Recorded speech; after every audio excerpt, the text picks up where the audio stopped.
Good evening and welcome back. I'm Lee Anderson. Hundreds of Oregon inmates convicted as juveniles may be eligible to seek parole or in some cases be released. Governor Kate Brown made the request to the Department of Corrections. Leslie Cano has an explanation now on how this plan might affect the Redmond 5.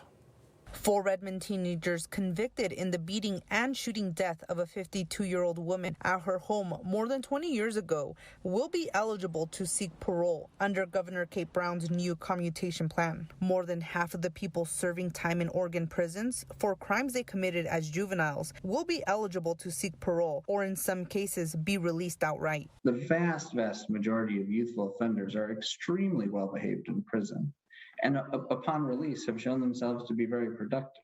Thaddeus Bentz, a criminal defense lawyer, believes those who are imprisoned at a young age often had troubled childhoods and are reformed in prison. Bentz is representing Justin Link, one of the Redmond 5 who was sentenced to life in prison for taking part in the killing of Barbara Thomas when he was 17 years old. Ashley Summers, Seth Cook, Lucretia Carley, and Justin Link, who were part of the Redmond 5, are now eligible to seek parole or be given conditional release. Well, I'm sure that all of us, including myself, would not be happy with the release of any of these people. Mike Dugan, who was the Deschutes County District Attorney at the time of the killings, doesn't believe the parole board will grant early releases or parole to any of those who took part in the killing. I think the parole board will do the right thing.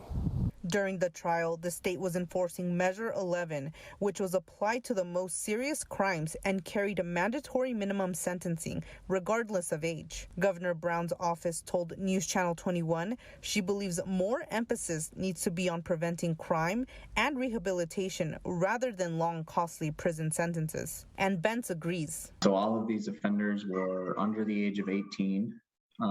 Most, if not all, were probably waived into adult court without any consideration of their particular maturity.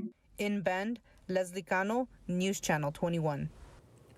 Tonight we want to know if you think violent juvenile offenders should be eligible for parole. To weigh in, head over to our web poll on the KTVZ.com homepage.